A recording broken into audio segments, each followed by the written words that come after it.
Assalamualaikum warahmatullahi wabarakatuh.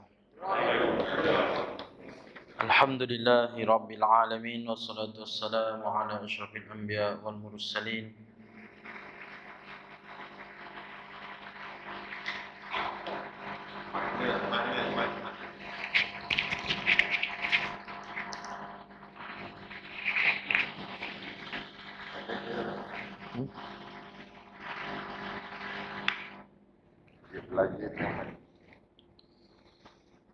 Alhamdulillahi rabbil alamin, wassalatu wassalamu ala asyrafil anbiya wal mursalin wa ala alihi wa sahbihi ajma'in. Subhanaka la ilma lana illa ma 'allamtana innaka antal alimul hakim. Rabbi shrah li sadri wa yassir li amri wahlul 'uqdatam min lisani yafqahu qawli. Ya muallim Ibrahim al-hikmata 'allimna, ya mufahhim Sulaiman fahimna. Fafahamnaha Sulaiman wa kullan atayna hukma wa ilma wa sakharna ma'a Daud al-jibali yusabbihna wat-tayr wa kunna fa'ilin. Ya Rabb Sulaiman wa ya Rabb Ibrahim wa ya Rabb Musa wa Isa wa ya Rabb Muhammadin sallallahu alaihi wasallam, akhrijna min zulumatil jahli wan nisyan birahmatika ya arhamar rahimin. Allahumma zidna ilma warzuqna fahma birahmatika ya arhamar rahimin. Allahumma nawirna binuri ilmik wa ab'idna nisyan birahmatika ya arhamar rahimin. Allahumma razuqna fahman nabiyyin wa hifdzal mursalin wa ilhamal malaikatil muqarrabin birahmatika ya arhamar rahimin. Walhamdulillahi rabbil alamin.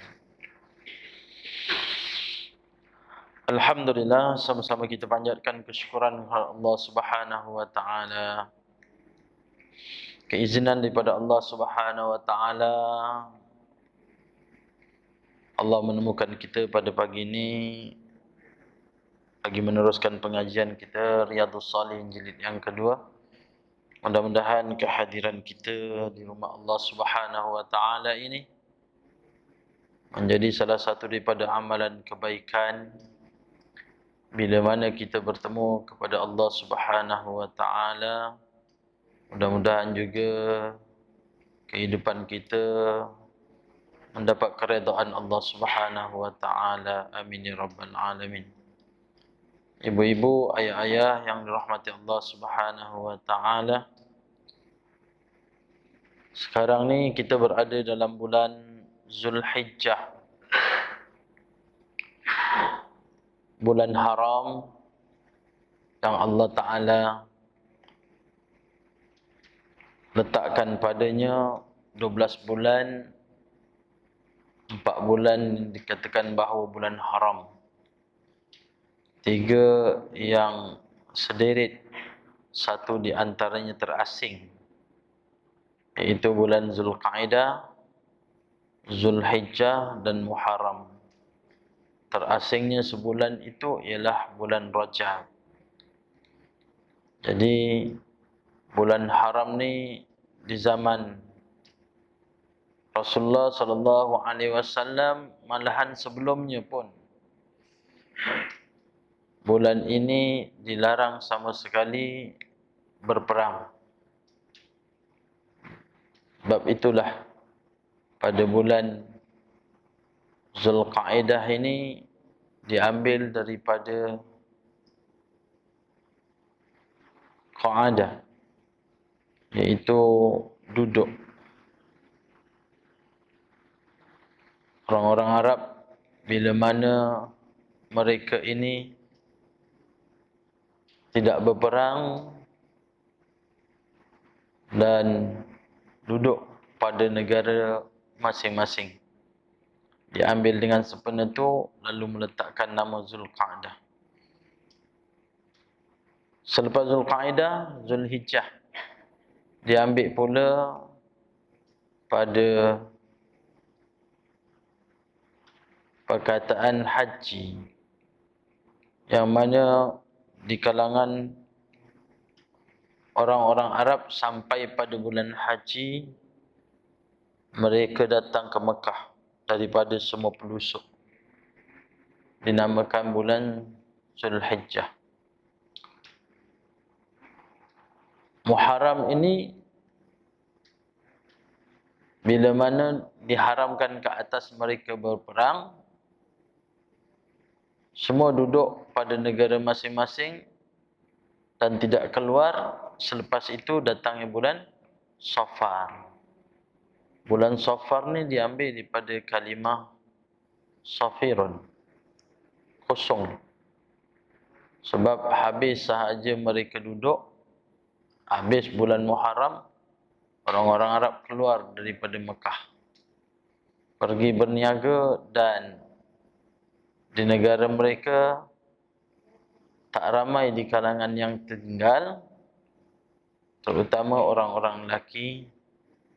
Dengan banyaknya orang keluar, negara mereka kosong.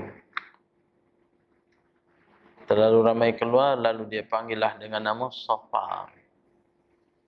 Jadi nak membicarakan hari ini adalah bulan Zulhijjah. Kita berada pada 2 Zulhijjah. Ibu-ibu, ayah-ayah, rahmat Allah Ta'ala, Allah letakkan dalam 12 bulan. Bulan yang paling istimewa adalah bulan Ramadan Al-Mubarak. Itu bulan yang paling istimewa. Kelebihan yang banyak Allah berikan pada bulan Ramadan. Dan hari yang paling baik dalam seminggu, hari Jumaat. Di sana ada satu waktu yang Allah akan angkatkan doa bagi hamba-hambanya yang memohon. Sebab tu hari Jumaat ni kita kena banyakkan istighfar, minta ampun pada Allah Ta'ala, kita banyak berselawat. Sebab kita tak tahu Allah rahsiakan waktu tersebut, kita mohon Allah Ta'ala akan angkatkan. Sama ada waktu maghrib, isyak, sebelum tidur, qiyam kita, ataupun sebelum subuh, selepas subuh, waktu duha, waktu solat Jumaat sebelumnya, dan di antara 2 khutbah, ataupun selepas dia, sampailah sebelum, bila mana sebelum berakhirnya, bila masuk pada Yaumus Sabt. Ada satu waktu Allah rahsiakan, macam saya beritahu dulu, dalam kita makan satu pinggan tu ada rezeki yang Allah letakkan keberkatan. Sebab tu makan yang kita ambil daripada pinggan tu kita kena habiskan. Kat situ ada keberkatan dia. Tapi tak tahu, Allah rahsiakan. Mak ayah kita pun pesan, makan kena habiskan. Sebab kat situ ada nasi ataupun rezeki yang Allah letakkan keberkatan. Itu Yaumul Jumaah, pada hari dalam seminggu. Malam yang paling istimewa ialah malam Lailatul Qadar. Malam Jumaat istimewa juga, tuan-tuan. Tapi ada yang lebih istimewa malam Lailatul Qadar. Dia lebih baik daripada 1000 bulan. Kalimah alfun ni, inilah angka sebutan yang paling tinggi, alfun. 1000 bulan. Juta tak ada dalam bahasa Arab. Dia akan sebut dengan alfun, alfun. Jadi itulah ketinggian dalam malam satu hari setahun. Siang yang paling istimewa sekali ialah siang Arafah, iaitu pada 9 Zulhijjah, di mana Duyufur Rahman, tetamu-tetamu Allah yang dipanggil untuk menunaikan ibadah haji, mereka berada di padang Arafah.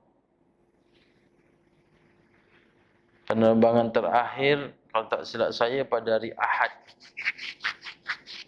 Hari pagi Ahad penerbangan akhir. Kalau ada pun mungkin penerbangan daripada VVIP lah, yang pergi haji lebih kurang 7 hari je di sana. Jadi dia pergi sana semata-mata pergi menunaikan haji. Selepas menunaikan haji, mereka balik. Di samping mungkin dapat buat umrah 1 atau 2 kali. Mereka balik. Kebenaran mungkin penerbangan terakhir VVIP. Tapi kalau tabung haji hari Ahad, lepas tu dah tak ada dah. Mereka akan pergi biasanya menunaikan haji ifrad. Berihram hampir lebih kurang dalam 10 hari. Sampailah haji tu habis. Musim haji tu habis, mereka bertawaf, sa'i dan tahallul, selesailah. Jadi ibu-ibu, ayah-ayah rahmat Allah Ta'ala, nak cerita pada 2 hari ini Zulhijjah sehingga 9 Zulhijjah. 9 Zulhijjah tu Allah berikan kelebihan. Orang-orang haji berada pada 9 Zulhijjah di Padang Arafah pada selepas daripada waktu zuhur sehinggalah waktu maghrib. Terutama selepas asar, mereka akan duduk di Padang Arafah memohon pada Allah Ta'ala, bermunajat. Waktu itu Allah perintahkan malaikat-malaikat turun, mengangkatkan doa daripada hamba-hamba Allah yang memohon keampunan, dan semestinya Allah akan angkatkan doa-doa mereka dan Allah akan hapuskan segala dosanya kerana memperkenankan permintaan. Dan mereka berada di Padang Arafah selepas berdoa dan terus menunaikan haji, mereka seperti mana bayi yang tak ada dosa. Jadi kita kat sini tak ada Padang Arafah, yang ada padang bola. Kita nak berdoa tak? Ya, kita berdoa juga. Kalau ada orang kata waktu Arafah ni lambat sedikit, Malaysia dengan Saudi kita cepat 5 jam Kita cepat 5 jam. Bermaksud sekarang kita waktu subuh, mereka tengah malam. Tengah tidur, yang tidurlah. Yang berkiam, kiamlah.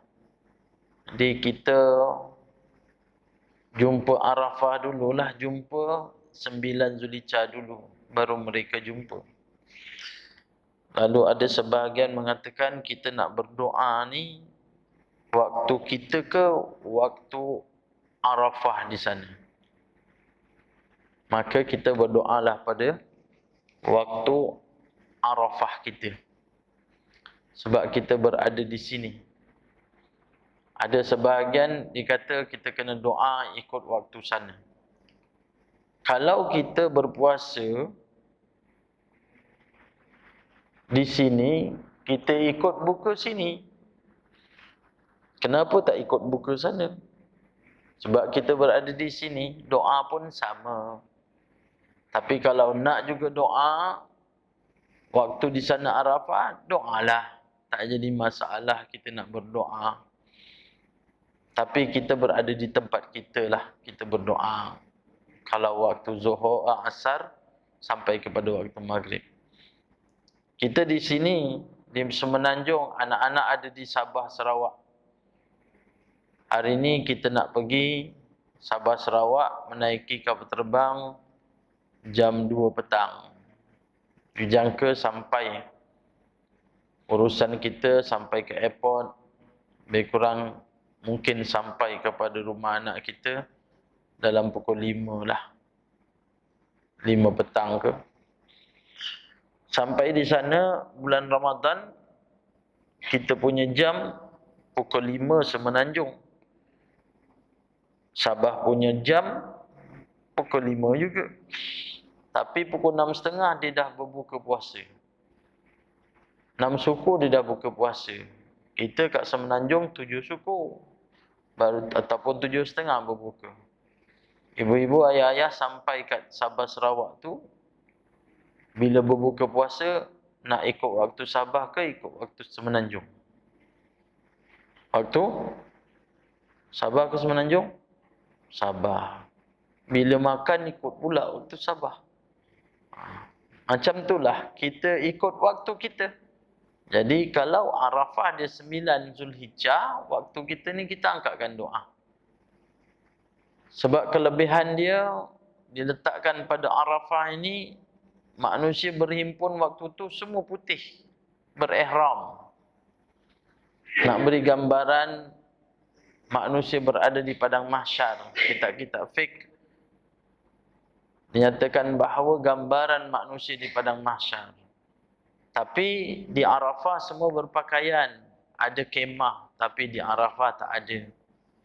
Di mahsyar tak ada. Di Arafah ada kemah. Manusia ketika itu semua berdiri. Dan mereka ini berada di padang Arafah pada hari tarwiyah, dah ada dah. Dah mula bergerak. Ikut sunnah Nabi SAW, hari yang tarwiyah tu Nabi berada di Mina. Pada 9 Zulhijjah itulah baru mereka, Nabi bersama sahabat bertolak ke Arafah. Barulah dia wukuf di Arafah. Kalau nak menaikkan haji, tak berada di Arafah, tak dapatlah haji dia. Jadi perkara wajib dia kena datang ke Arafah. Dan hari tersebut, 8 tu adalah hari tarwiyah. Kenapa disebut tarwiyah? Bersempena dengan pandangan dan juga pendapat yang tertanya-tanya oleh Nabi Ibrahim AS bila Allah datangkan wahyu dengan mimpi. Perintah Allah Ta'ala menyembelih anak dia, iaitu Ismail. Maka tarwiyah berpendapat dan juga pandangan. Apakah maksud ni? Sehinggalah pada hari tarwiyah, Nabi Ibrahim menyatakan kepada anaknya selepas mimpi beberapa kali. Namun anaknya, Nabi Ismail, menyatakan bahawa laksanakanlah perintah tersebut, dan Nabi Ismail pun disembelih pada 10 Zulhijjah, hari nahar, iaitu hari tumpahnya darah. Maha suci Allah, Nabi Ismail tidak luka lehernya walaupun ditoreh oleh pisau, yang mana sifat pisau ini memotong. Tapi tak luka. Sehinggalah Allah datangkan seekor kibas berada di sisi tempat penyembelihan Ismail. Maka Nabi Ismail pun bangkit dan bersama dengan ayahnya Ibrahim menangkap kibas tersebut dan diletakkan pada tempat penyembelihan, diletakkan pisau pada leher kambing kibas ni, lalu dia potong. Sifat pisau tu memotong melukakan kulit kibas, dan peristiwa tersebut dikatakan nahar menjadi salah satu daripada ibadat bagi kita sekarang sampai hari raya Korban. Bila sahaja selesai menunaikan ibadah solat Aidil Adha, sunat muakkad kifayah untuk kita melakukan korban. Peristiwa tu. Ini rentetan daripada Zulhijjah ni lah sampai kepada nahar. Jadi ibu-ibu, ayah-ayah yang dirahmati Allah Ta'ala, Allah beri peluang pada kita dengan Ramadan. Kelebihan dia besar. Terkadang kita ini alpun, kadang terlupa, kadang nafsu kita sampai kita tidak dapat untuk menyempurnakan ibadah dengan sempurna.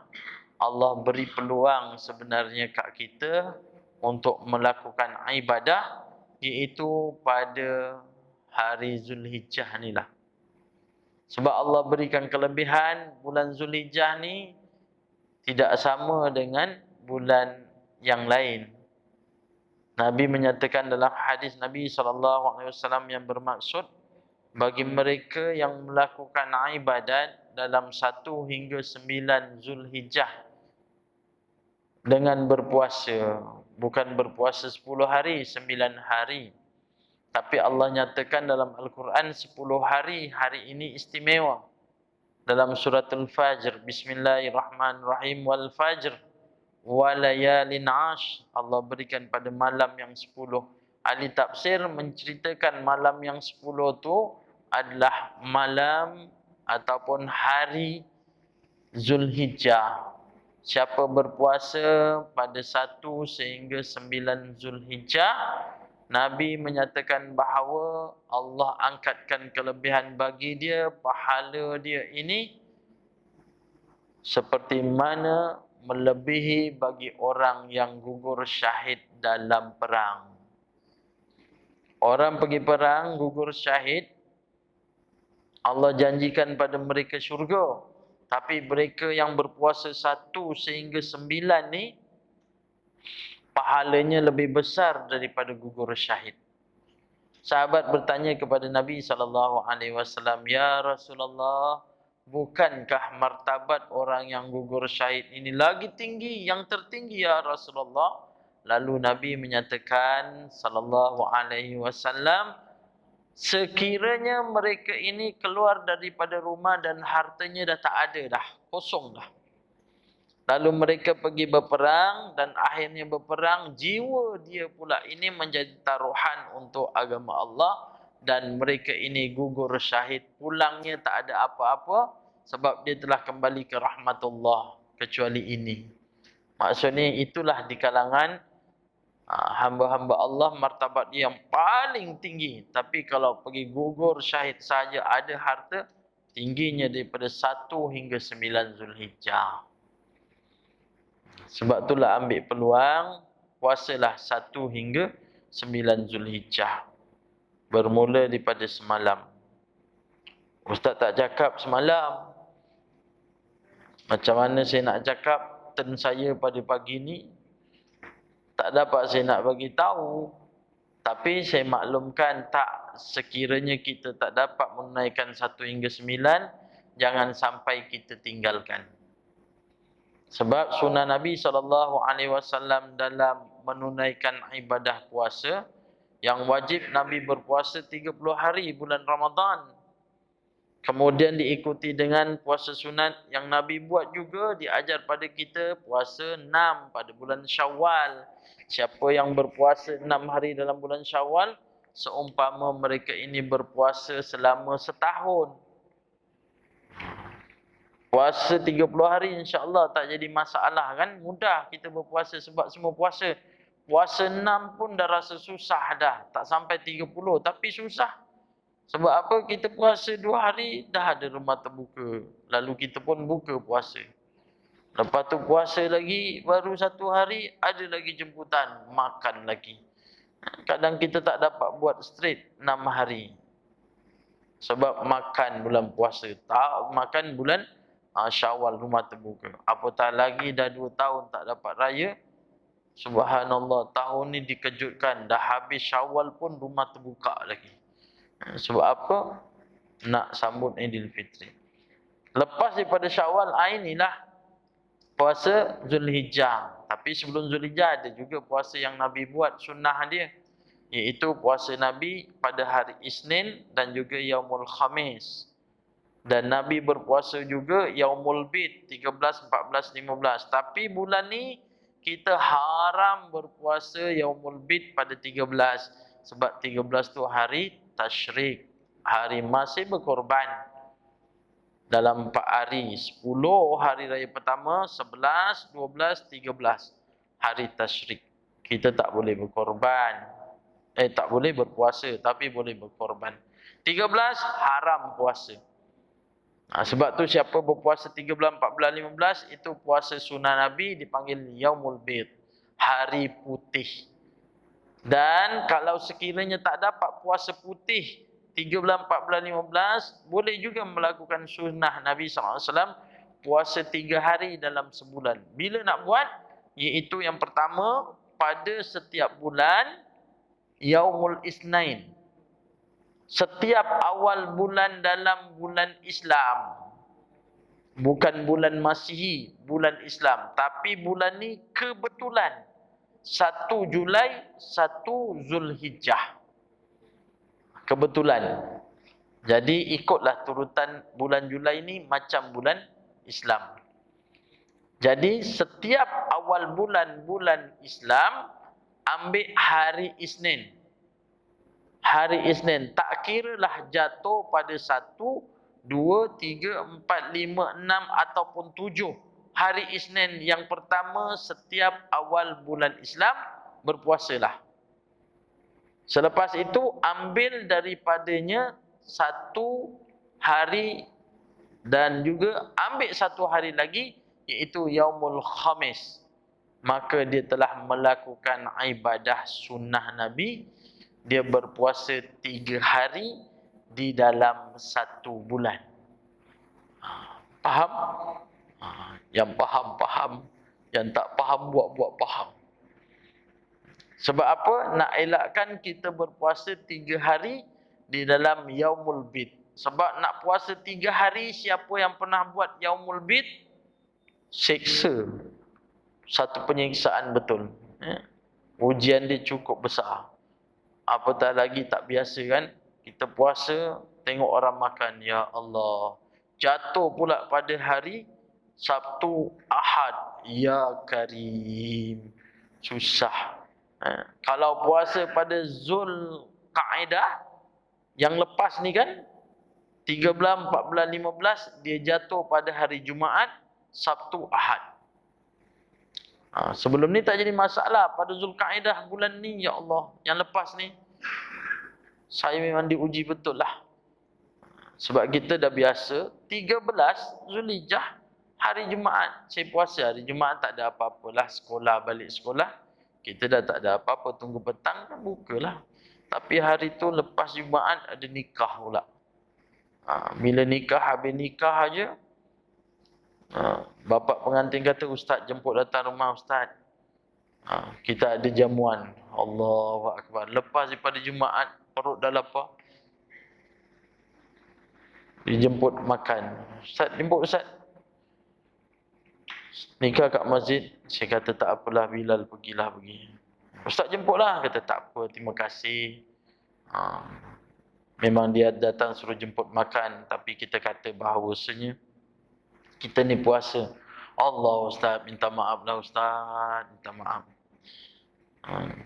Tak apalah Ustaz. Mungkin agaknya tak ada rezeki hari ni. Tak apalah, saya balik.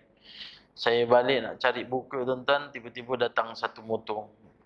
Khas untuk Ustaz mangkuk tingkat. Rupanya orang puasa ni Allah bagi lebih.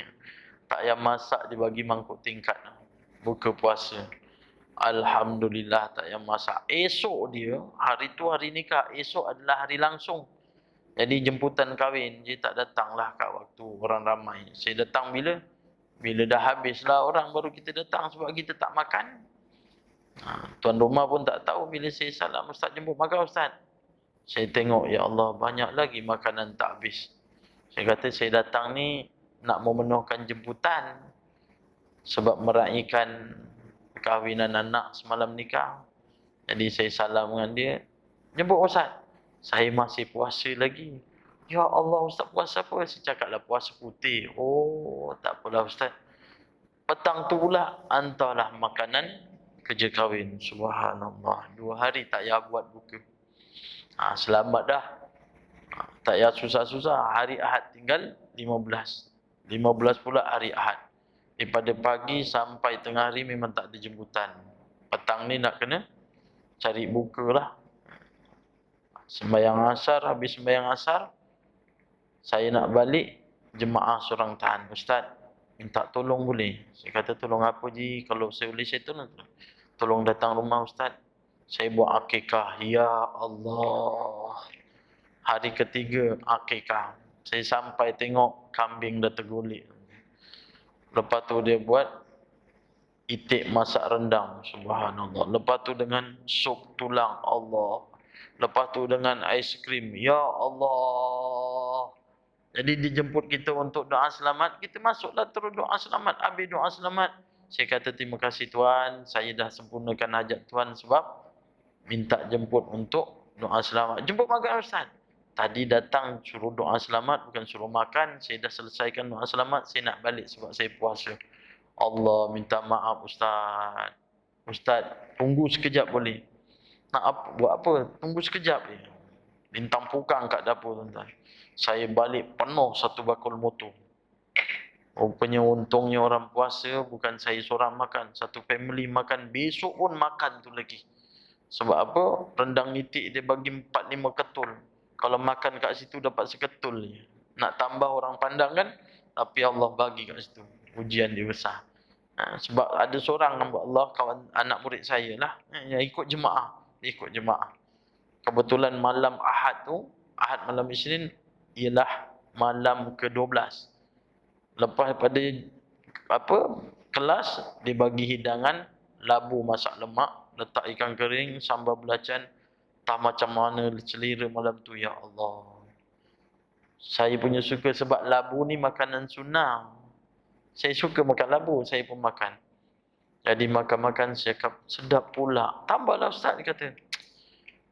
Saya malu ni, tambah je Ustaz, saya pun tambah. Tambah-tambah saya cakap dengan sebelah yang jemaah. Hari ni 12, tapi ikut bulan Islam kita dah masuk 13. 13 hari bulan. Jadi hari Yaumul Bid, besok kena puasa ni. Anak yang nak murid cakap apa? Kena puasa Ustaz. Ni nama puasa sunnah hari putih. Ustaz, saya nak puasa Ustaz. Kata, Alhamdulillah kau nak puasa. Jemaah kampung ni. Jadi saya pun berpuasa. Bila saya puasa 13, 14, 15, Zuhur, Asar, subuh jumpa, Zuhur, Asar tak jumpa, Maghrib tak jumpa datang masjid. Tak datang masjid. Saya kata, kenapa tak datang? Masuk hari keempat, habis je 16 terus jumpa saya. Maghrib tu jumpa saya. Ustaz datang. Ustaz, saya habis Ustaz. Saya kata, habis apa? Saya kata, Ustaz, ujian besar Ustaz. Habis, lepas tu ujian besar. Ujian apa? Kata, saya habis puasa bid Ustaz. Alhamdulillah. Ya Allah Ustaz, sengsaranya Ustaz. Kata, 3 hari nak habis. Balik sekolah saya tumbang. Balik sekolah 3 hari saya tumbang. Tak boleh buat apa Ustaz. Lembik badan saya. Kata itulah ujian dia. Semangat dia kuat. Alhamdulillah puasa dia pun dapat. Jadi ibu-ibu ayah yang nama Allah, itulah kelebihan. Sebab tu Allah berikan pada syurga itu ada satu pintu khas untuk orang berpuasa. Jadi Nabi memang berpuasa Isnin sampai 1 sampai 9. Siapa puasa tak dapat pada hari ini semalam 9, ada Yaumul Isnain. Puasalah hari Isnin awal bulan. Ambil 2 hari Khamis bila-bila, dah dapat amalan sunnah Nabi. Kalau tak dapat hari Isnin tuan-tuan, rasa susah juga, puasalah hari Tarwiyah. Hari Tarwiyah pada 8. Satu hadis Nabi SAW menyatakan bahawa bahasanya walaupun dikatakan hadis dhaif, hadis ini boleh dijadikan sebagai satu fadilatul amal. Maka siapa berpuasa pada hari Tarwiyah, Allah berikan pada dia pahala seumpama memerdekakan 1,000 hamba. Diberikan 1,000 unta dan kuda infak untuk perjuangan dalam peperangan. Itu hari Tarwiyah. Hari apa? Hari Jumaat. Bukan semalam, minggu depan ni, minggu ni. Jumaat depan ni. Itu hari Tarwiyah. Kalau tak dapat hari Tarwiyah, tapi jangan tinggalkan satu hari ni, iaitu hari Arafah. Orang kat haji tak disunatkan puasa pada hari Arafah. Sebab apa? Dia nak kumpulkan energi, tenaga dia untuk mengerjakan haji. Tapi kita ni yang tak menunaikan haji di Mekah, kalau haji bawa pokok tu tak nak lah. Haji Mekah tu, maka kita berpuasa. Sana tak disunatkan, makruh dia berpuasa. Sebab penat dia orang menunaikan haji. Kusut masai. Haji ni kusut masai diri dia. Siapa yang pernah pergi haji tahulah macam mana keadaan berada di Arafah. Sampai tu kat Muzdalifah, kemudian kat Mina. Kita tidur kat sini, dia orang daripada Arafah nak pergi ke Mina, dia tak tidur. Tidur pun tidur-tidur ayam. Yang ada duduk macam ni, tersenggut-senggut. Sebab dia kena bermalam, bermabit di Muzdalifah jam lebih kurang dalam 11 lebih, 11.36, 11.40 macam tu. Sampailah fatra dia sampai subuh. Dia kena berada di malam tu di mabit untuk kutip batu. Jadi dia tak tidur. Sebab apa tak tidur? Boleh je Ustaz berapa jam. Betul. Tapi di sana lebih kurang berapa juta manusia kat situ menaikkan haji. Nak arrangekan dengan bas. Sebab tu ada yang bermabit di Muzdalifah, dia tak turun pun, tak turun bas. Dia duduk, berdiri kat bas tu. Ada pun yang ada turun sekejap, lepas tu dah turun, duduk dan berdiri dalam minit, naik balik. Naik dalam bas sebab nak hantar pergi ke mana? Ke Mina. Nak ikutkan Muzdalifah pergi Mina Arafah tu, tak adalah jauh sangat. Kalau berjalan, bas tak sampai, kita dah sampai dulu. Tapi zahmah. Ramainya orang dan banyaknya bas yang ulang-alik bukan Malaysia je tapi satu dunia. Itu yang jadi zahmah, jadi crowded. Itu yang orang berada di Muzdalifah, dia tak tidur. Siapa pergi haji kan pukul 1 tidur, pukul 1 tidur ke? Tak tidur, pukul 2 tidur. Tak tidur, pukul 3 tak tidur. Kadang sampai ke Mina pukul 4.30. Itu datang bawa beg tu, cari tempat masing-masing. Masuk inilah kemah jemaah nombor berapa, KT berapa. Jalan dia jalan Manggis, jalan Rambutan, jalan Nangka, jalan Mangga.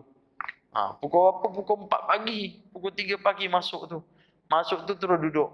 Duduk, letak barulah boleh baring. Tapi baring sekejap je, lepas tu dah bangkit subuh. Bangkit subuh, lepas main subuh, dia dah kejut. Orang dah sibuk keluar, kita tengah ngantuk lagi dia keluar. Sebab apa? Nak buat jamrah. Dia nak baling jamrah sebab nak buka ihram. Tu yang berduyun-duyun. Jemaah haji dia tak bagi di tabung haji, kamu duduk di dalam kemah.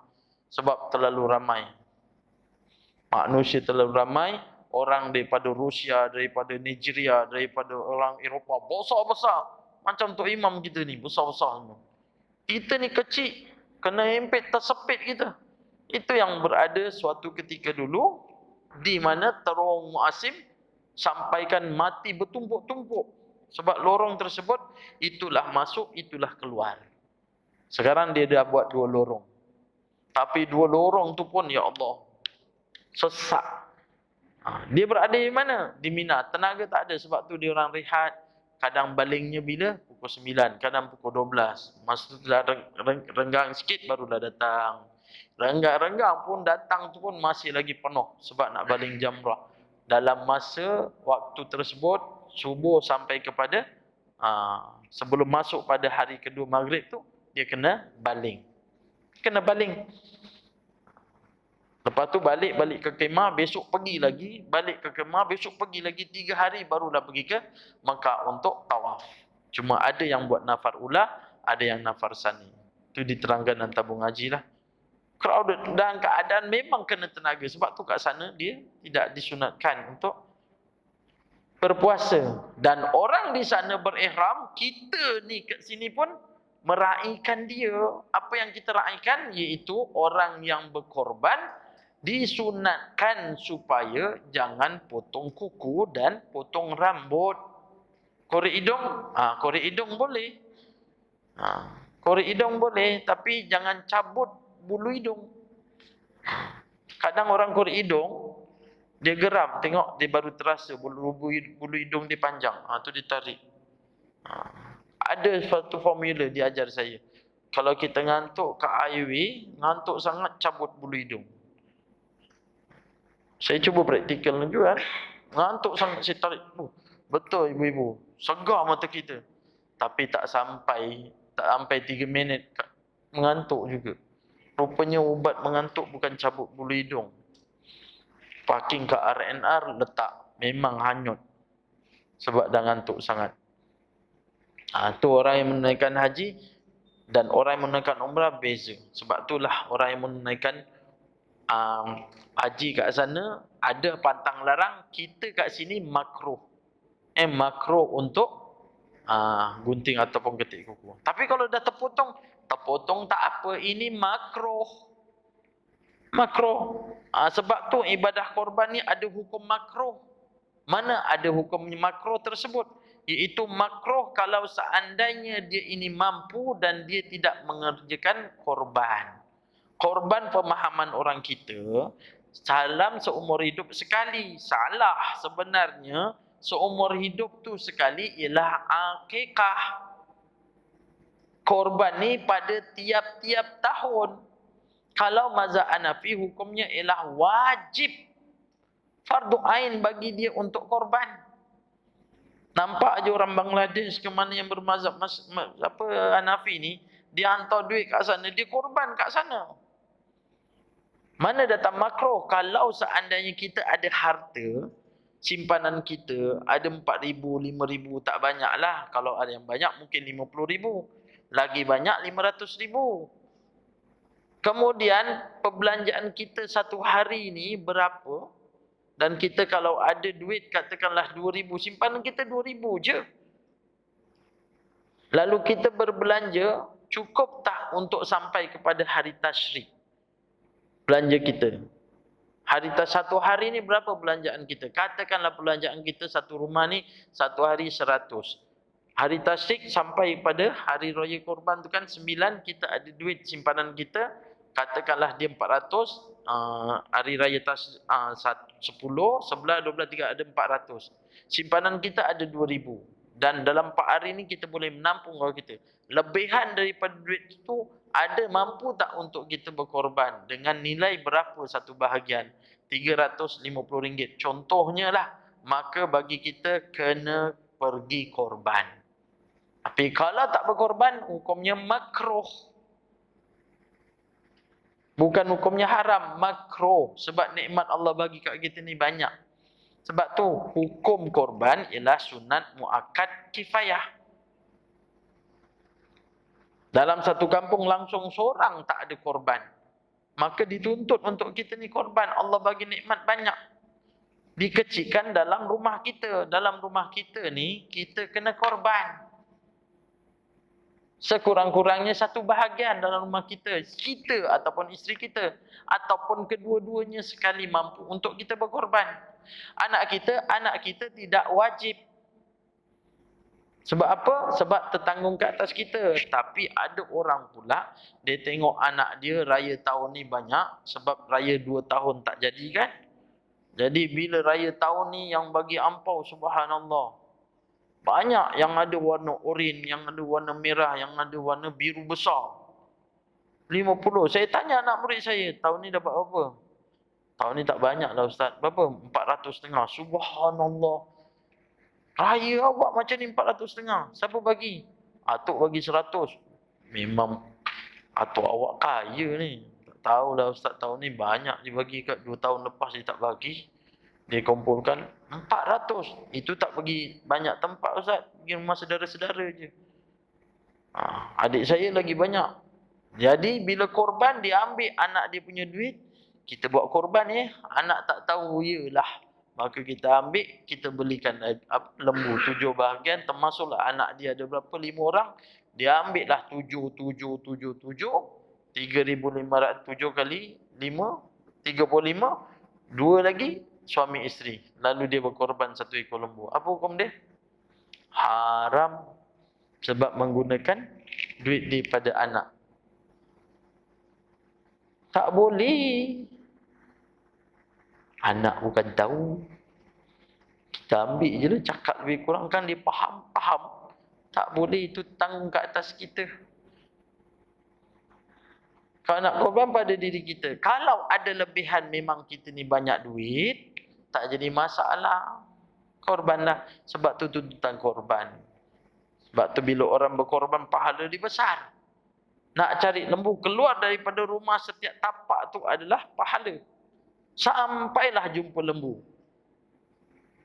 Kita nak cari lembu kadang 2 minggu sebelum korban kita dah cari. Kadang sebulan. Sebab orang kita biasanya itulah dia cari. Dia cari lembu jauh-jauh kadang. Sebab apa jauh? Sebab nak cari lembu murah. Ni orang kita, dia cari lembu murah. Tapi kalau orang-orang di Hanafi, dia cari lembu yang gemuk-gemuk. Kita cari lembu murah. Macamlah orang-orang pemahaman orang kita lah. Dan orang-orang luar pun cakap juga. Kalau orang Melayu, orang India, orang Cina, dia beza. Orang Melayu kalau beli kereta, cari kereta murah. Orang Cina beli kereta, cari kereta laju. Orang India cari kereta yang boleh banyak masuk. Tu beza dia. Orang kita kalau korban cari lembu murah, carilah lembu yang mahal-mahal, yang besar-besar, mampu atas kita.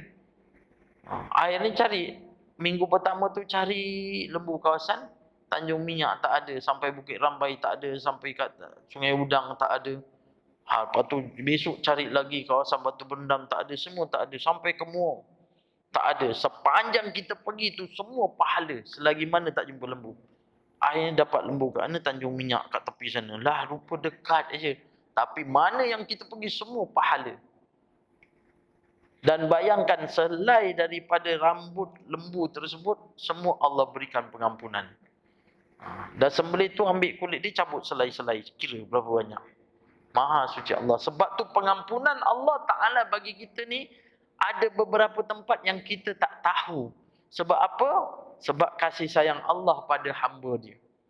Kita tak tahu ibu-ibu. Tapi memang Allah angkatkan pengampunan. Satu antaranya ialah doa daripada kita. Kita tahu tak? Sebab tu kita minta ampun pada Allah Ta'ala. Setiap kali, satu hari memang kita tak lepaskan. Apa doa dia? Waktu kita sembayangkan, duduk antara dua sujud. Rabbighfirli warhamni wajburni warfa'ni warzuqni wahdini wa'afini wa'afu anni. Cuba tengok dalam tafsir. Apa maksud waghfirli? Rabbighfirli. Apa Rabbighfirli? Ya Allah, ampunkan aku. Rabbighfirli warhamni. Rahmati aku. Wajburni, cukupkan. Warfa'ni, angkatkan. Warzuqni, rezeki. Wa'afini, afiatkan, sehatkan. Wa'afu anni, afwan. Apa makna afwan? Maaf. Apa beza ampun dengan maaf? Waghfirli, Rabbighfirli, ampun. Wa'afu anni, maaf. Apa beza ampun maaf? Melayu kita sama aja sebab dah masuk dalam lagu. Ampun, maaf, dipinta, dua-dua sekali. Apa makna ampun? Tapi dua-dua tu kita baca kan? Rabbighfirli ialah pengampunan. Dikatakan bahawa tafsir pengampunan ni adalah daripada dosa-dosa kita yang kita buat dan kita tahu. Tu dosa kita. Yang kita tahu.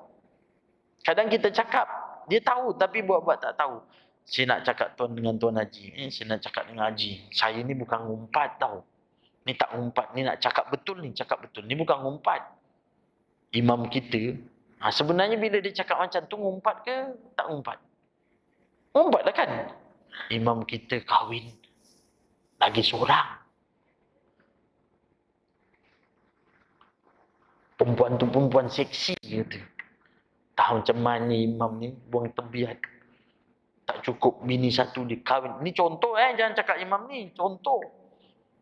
Kita ngumpat je. Kita ngumpat. Orang bercakap, dia tahu ngumpat. Tapi dia cakap apa? Ini bukan ngumpat Kalau bukan ngumpat, apa namanya? Cuba tanya. Aku bukan nak ngata. Sebenarnya aku nak cakap dengan kau. Ngata. Kau cakap tu yang kau kata tu. Kan? Tahu tak bila kata engkau kata tu bukan mengumpat, tu kan ngumpat. Tu bukan ngumpat, kira bolehlah kata. Dia tahu. Itu Rabbighfirli, minta ampun sebab tahu dosa kita. Wa'afu anni, ampun. Yang kedua, maaf. Maaf ni dalam tafsir mengatakan bahawa benda-benda yang kita tak ketahui daripada hati kita. Hati kita ni ada dosa tau. Mana dosa hati kita? Itu yang datang hati rasa hasad, iri hati, bengang, menyampah. Kita tak cakap tapi dalam hati, siapa tahu Allah tahu. Aku cukup menyampah kalau Ustaz Dahlan ni, kalau kuliah dia mana nak berhenti cepat. Lambat.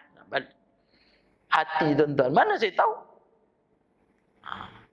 Aku tengok muka dia pun aku dah menyampah. Dalam Islam, kita ni berbaik-baik sama Islam. Datang bertemu kerana Allah, berpisah kerana Allah. Allah naungi di mahsyar nanti. Tapi ada perasaan dia. Ada perasaan dia. Iri hati, bengang, menyampah. Itu yang kena minta ampun, minta maaf pada Allah, wa'afu anni. Tapi Allah bagi kat kita sebab kasih sayang Allah. Kadang kita mohon, pertama. Yang kedua, kita tak mohon pun, tapi Allah sayang kat kita, Allah ampunkan. Kita tak mohon minta pada Allah, tapi Allah ampunkan. Itu kasih sayang Allah. Bila kita dapat? Bila mana kita ini pergi masjid. Pergi masjid. Bukan saya cakap, tapi Nabi bagi tahu. Siapa yang keluar daripada rumahnya dengan setapak kaki yang dilangkah itu, Allah berikan satu pahala, Allah hapuskan satu dosa. Betul ke tidak? Betul kan? Nabi yang bagi tahu. Tapi siapa yang keluar daripada rumah pagi tadi, keluar bismillahirrahmanirrahim. Dia start motor bismillahirrahmanirrahim. Lepas tu dia berjalan astagfirullah, astagfirullah, astagfirullah. Siapa baca bacaan tu daripada rumah sampai ke masjid? Siapa baca? Bodoh, mana dia baca? Ada baca tak? Ada. Memang sentiasa je astagfirullah, astagfirullah. Dia astagfirullah nampak gitu. Siapa punya kereta baru ni? Dah hilang dah astagfirullah. Tapi ingat ibu-ibu, ayah-ayah, setiap langkah kita tu dengan perbuatan kita Allah ampunkan. Betapa sayangnya Allah. Sebab tu kena pergi tempat-tempat baik. Ada pengampunan Allah Ta'ala. Allah angkatkan darjah dia. Kadang ada Allah beri pengampunan kat kita bukan kerana perbuatan kita, tapi pengampunan daripada makhluk Allah yang minta kat kita. Siapa dia? Tuan-tuan keluar daripada rumah, Nabi bagi tahu sendiri, ikan-ikan kat laut tu semua angkatkan doa sebab kita datang rumah Allah. Ya Allah, ampunkanlah hamba-Mu ini, ya Allah. Ikan doakan kita, pokok doakan kita, daun-daun doakan kita, batu-batu doakan kita. Kita ni pergi tempat yang baik. Ni, habis ni terus pergi pantai, cuba tangkap ikan. Tengok yang kat atas meja, berapa banyak ikan tu. Kat dalam laut, berapa banyak. Sebab apa? Sebab kita pergi tempat baik. Ikan-ikan, pokok-pokok, kiralah daun tu. Yang nampak kita tu, didoakan kita. Wah, kalau macam tu Ustaz, banyak Ustaz dapat daripada pergi dalam ke sini. Tak payahlah kirakan, sebab kita percaya pada Allah. Sebab kepercayaan kena ada kat kita. Percayalah bahawasanya Allah ni maha kaya. Allah ni maha adil, akan bagi kat kita. Itu makhluk Allah yang nama dia pokok tu, batu-batu, makhluk Allah. Ada satu lagi yang Nabi bagi tahu juga, kita tak tahu, rupanya dia memang minta kat kita. Siapa dia? Malaikat. Ibu-ibu duduk dalam ni, malaikat datang bukakan sayap dia. Dan malaikat doakan kita selagi mana kita tak bangun, selagi itulah malaikat kata Allahumma ghfirlahu warhamhu. Kita dah bincang dulu. Tak mohon pun, duduk dengar aje. Saya tak nampak pun yang ini pegang tasbih. Astagfirullah, astagfirullah. Tak ada. Tapi Ustaz tak tahu dalam hati saya, okeylah, saya percayalah semua berzikir astagfirullah. Walaupun nampak dah tunduk tadi kan. Astagfirullah, tak apalah. Tapi itulah, percayalah malaikat memang doakan kita. Sebab apa? Sebab apa? Sebab kita berada tempat yang baik. Kita tak mohon ampun, tapi malaikat doakan untuk kita. Lagi apa? Kita tak tahu doa daripada anak-anak. Anak-anak kita doa, terutama anak yang soleh. Mana anak yang soleh? Anak yang memberikan ketenangan kat kita. Sebab itulah ibu-ibu, ayah-ayah, kalau ada anak-anak tu, panggil anak-anak. Kita sebagai anak, sebab ada ibu, ada ayah. Banyak tak ibu ayah kita pesan kat kita dengan kehidupan? Suruh buat baik. Banyak tak? Boleh sebutkan tak? Banyak Ustaz. Sebutkan apa dia? Banyak pun berfikir. Kan banyak. Tapi ibu-ibu tahu tak, kadang kita cakap dengan anak kita, kata-kata kita itulah yang terus menikam pada hati dia dan dia tak lupa sampai mati. Tak percaya, cubalah. Kita tak pernah jumpa anak kita cakap betul-betul. Cuba panggil anak tengah cuti ni datang. Hari ni dia balik, duduk kat sofa tu dengan isteri kita duduk. Along, hari ni Along nak jumpa, ayah nak jumpa Along hari ni. Ada apa ya? Ayah nak cakap sikit. Panggil lah Along duduk. Lepas makan ke duduk. Kenapa ya? Along, ayah nak pesan lah. Nak tanya sikit dengan Along. Anak dah pandang, apa hal ayah aku ni? Along, ayah ni, ayah rasa ayah dah tua dah long. Ayah umur dah 65 dah. Kalau ikutkan Ustaz cakap 60 hingga 70 itulah umur kita long. Jadi ayah ni dah 65, rasanya ayah dah tak lama lagi dekat dunia ni. Anak akan cakap apa? Ayah kenapa je ayah cakap macam ni? Tak elok tau. Biasakan anak cakapnya tak elok tau. Tapi ini hakikat long, betul tak? Makin tua kita akan pergi long. Along, ayah tak nak apa-apa dengan Along pun. Ayah doa je Along mudah-mudahan bahagia. Ayah tak nak apa-apa. Tapi ibu-ibu ayah-ayah cakap sentimental lah macam tu. Cerita pasal ayah ni tak lama lagi mungkin ayah mati, dia akan terasa tu. Tapi ayah tak nak apa-apa dengan Along. Cuma ayah mengharapkan satu je dengan Along. Apa dia? Dia akan tanya. Apa dia? Along, kalau ayah dah tak ada lagi kat dunia ni, ayah minta satu dengan Along. Tolonglah doakan ayah pada setiap waktu. Kita cakap macam tu, anak tu akan tersemat dalam hati dia. Yang lain waktu kita sekolah pesan jangan gaduh, dengar cakap cikgu, belajar betul-betul, solat yang kita kadang benda tu dia tak ingat. Tapi kata-kata kita yang kita panggil tu dia akan ingat terus sampai mati. Kita cakapnya tu dia akan teringat. Cuma ayah nak dengar apa yang Along doa. Kalau betul-betul Along doakan ayah, apa doa yang Along bacakan untuk ayah? Yalah, mintalah maaf. Yalah, macam mana? Allahumma ghfirli zunubi wali walidayya warhamhuma kama rabbayani saghira. Long, ayah dah tak nak minta apa-apa. Itulah doa yang ayah minta. Setiap waktu bacakan itu untuk ayah. Cukup.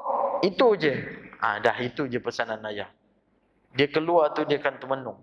Anak akan termenung. Sepanjang hidup aku tak pernah pun ayah aku pesan macam ni.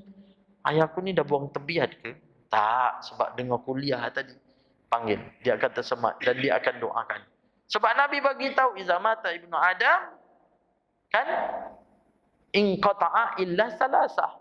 Akan terputus kecuali 3. Waladun salihan yad'ulah. Iaitu anak-anak yang soleh doakan mak bapak dia.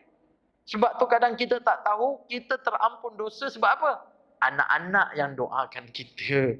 Selain ikan, selain malaikat, selain perbuatan kita, tumbuh-tumbuhan ni semua, itu doa daripada hamba-hamba Allah.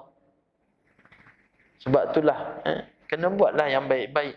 Hari ni sebenarnya tajuknya bab menyuruh kepada kebaikan, tapi tak baca hadis ni, buka aja. Sebab nak cerita tentang Zulhijjah lah ni. Sebab orang kita persoalan dia selalu timbul, terutama sampai korban. Bila dah sampai korban, macam-macam soal. Ni ustaz, nak korban ni ustaz, dia tak akikah ustaz, boleh ke korban? Kata kena akikah dulu baru korban. Siapa kata? Ustaz kata. Saya bukan, ada ustaz lain. Ustaz sekolah saya cakap macam tu. Betul ke orang tak boleh berkorban kalau dia tak akikah? Betul? Tuan-tuan pun diam kan? Angguk tidak, giling pun tidak. Sebab tu kita belajar akikah tu lain maksud dia, korban tu lain maksud dia. Betul ke kalau orang tak akikah dia tak boleh korban? Salah. Orang tak akikah dia boleh korban, pula tak boleh. Apa maksud akikah? Rasa kesyukuran kelahiran anak. Kalau anak lelaki 2 ekor kambing. Kalau seandainya seorang anak perempuan lahir 1 ekor kambing, bila nak sembelih? Bila lahir anak sampai fatrah 7 hari. Akikahkan. Rasa kesyukuran dapat anak. Tapi kalau 7 hari tu ustaz kita baru isteri bersalin, banyak belanja ustaz. Kalau tak ada duit untuk kita cari kambing, maka kita sembelihlah fatrah dia sebelum apa? Sebelum dia balik. Sebelum balik itu, potonglah kambing. Masak dan bagi makan. Oh, faham. Tapi ustaz, ada yang akikah dah tua baru akikah ustaz. Tu saya pelik. Dia dah tua baru akikah Ustaz. Kita nak potong jambul dia, jambul mana Ustaz? Dia kata. Potong jambul tu adat. Adat potong jambul. Kalau anak bila lahir cukur rambut dia, bukan dipotong jambul. Kita kan potong jambul. Jadi jemput kenduri. Ni kenduri apa ni Ji? Ni akikah saya. Habis tak potong jambul? Tak apa. Ni saya jalan. Ni kan saya angkat songkok. Suruh Tok Imam potong. Tak payah. Itu adat. Jadi, akikah ni rasa kesyukuran. Berbanding korban. Korban ni hanya waktu yang tertentu. Bila? Iaitu 10, 11, 12, 13. Tu je. Siapa dia? Orang yang nak dekatkan diri pada Allah Ta'ala. Allah beri rezeki pada dia. Korbanlah. Seekor kambing untuk seorang. Seekor lembu untuk 7 orang. Daging dia kita kena agihkan sunat, tidak dimasak. Pada siapa? Pada 3 di antara bahagian dia. Pada diri dia, keluarga. Yang kedua ialah pada fakir miskin. Yang ketiga pada jiran tetangga, rakan-rakan. Tapi kalau akikah, masak bagi orang makan. Tapi boleh tak Ustaz? Kalau saya korban, saya masak, lepas tu bagi orang makan. Boleh tak? Orang kita ni tuan-tuan ni macam-macam. Dah bagi tahu suruh bagi mentah-mentah, dia nak masakkan pula. Jadi kalau dimasakkan, tak dapatlah fadilat seperti mana korban. Korban dia kena bagi mentah. Sebab orang tu tak makan kari, dia makan daging kicap je. Sebab tu kita bagi daging mentah, biar dia masak kicap. Kita bagi masak kari, dia tengok, dia tak makan. Sunat dia dengan daging mentah.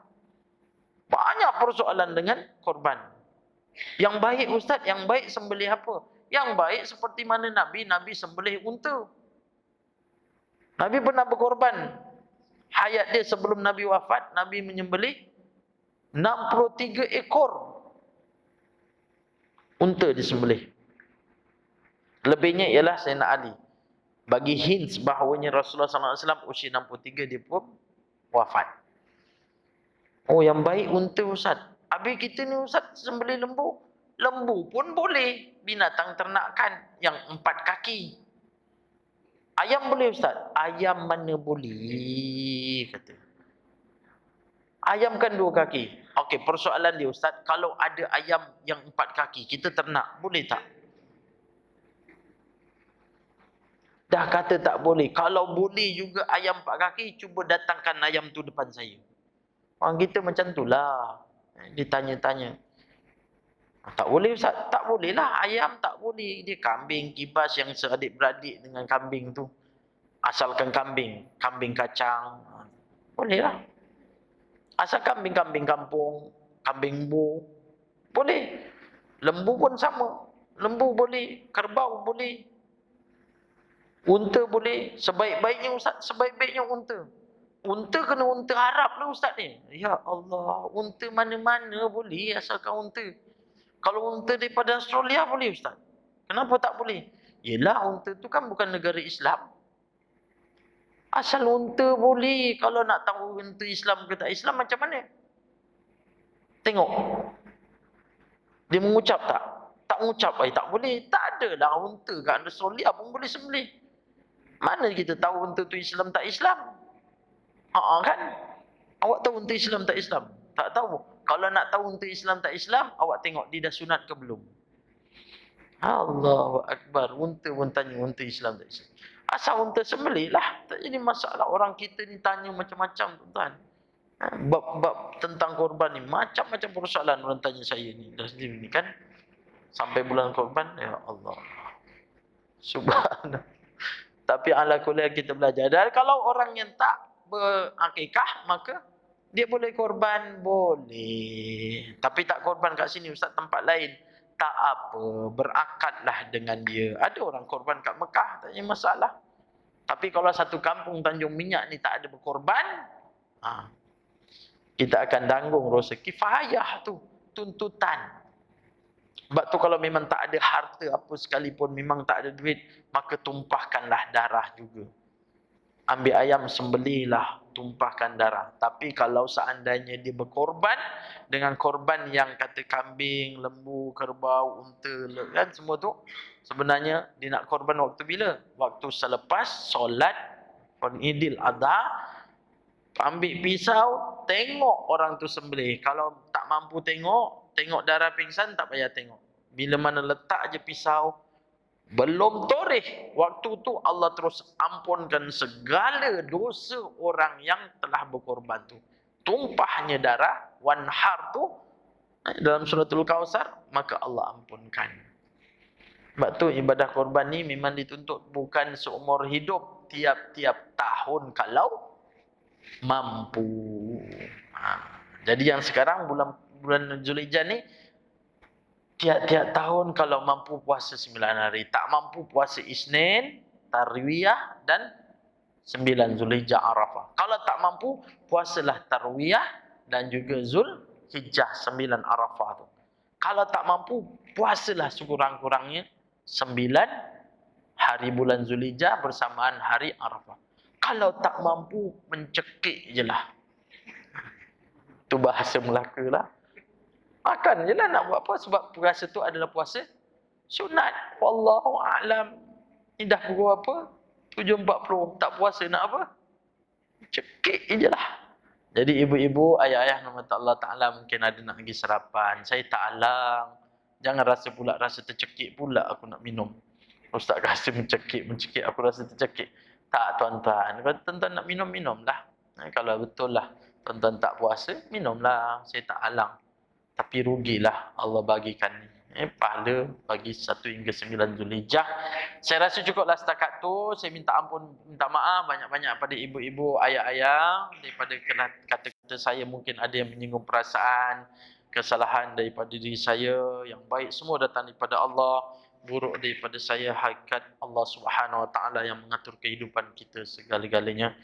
Dan saya doakan ibu-ibu, ayah-ayah, mudah-mudahan Allah berikan kesihatan yang baik, kewalafiatan yang waras. Allah berikan pada kita dengan kesihatan, yang mana sakit-sakit tu mudah-mudahan Allah Ta'ala sembuhkan. Dan redalah kalau Allah beri sakit kat kita, sebab tanda-tanda Allah sayang kat kita ialah Allah berikan dengan sakit. Allah beri sakit sebab ada 3. 1, sebab Allah nak beri pahala. 2, sebab Allah nak hapuskan dosa. 3, sebab Allah nak masukkan hamba di dalam syurga. Sebab tu Allah bagi padanya adalah sakit. Tengok muka memang rupa ni banyak muka yang sakit-sakit. Mungkin agaknya lepas ni orang ngeteh, minum teh, dia makan ubat. Darah tinggi, kencing manis, ada yang makan kolesterol. Cakap kolesterol malam tadi. Sebenarnya Allah uji kat kita. Redalah. Memang ketentuan Allah Ta'ala bagikan kita macam tu. Am hasibatum an tadkhulul jannah. Allah bagi tahu. Am hasibatum an tadkhulul jannah. Allah akan uji bagi kamu nak masuk dalam syurga. Sebab tu siapa yang diuji dengan sakit ke apa, memang janji Allah nak masukkan syurga.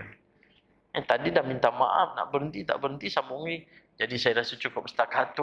Mudah-mudahan Allah beri kesihatan, diberikan kesihatan pada kita, yang sakit diberikan kesembuhan, agar kita dapat beribadah dengan sempurna. Dan mudah-mudahan pertemuan kita bukan saja di sini, tapi Allah menyatukan kita dalam syurga Allah Subhanahu Wa Taala.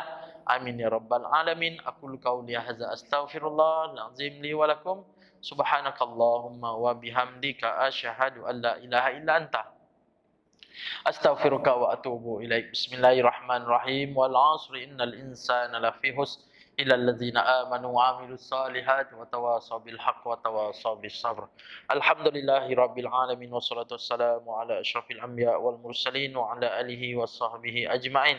Allahumma ja'al jam'ana hadza jam'an marhuma wa tafarruqana min ba'di tafarruqan ma'suma. Allahumma afina min kulli bala'id dunya wa azabil akhirah wa syarrid dunya wa syarril akhirah. Ghafarallahu lana wa lakum ya karim bi rahmatika ya arhamar rahimin. Wa sallallahu ala sayyidina Muhammad wa ala alihi wa sahbihi wasallam. Alhamdulillahi rabbil alamin. Assalamualaikum warahmatullahi wabarakatuh.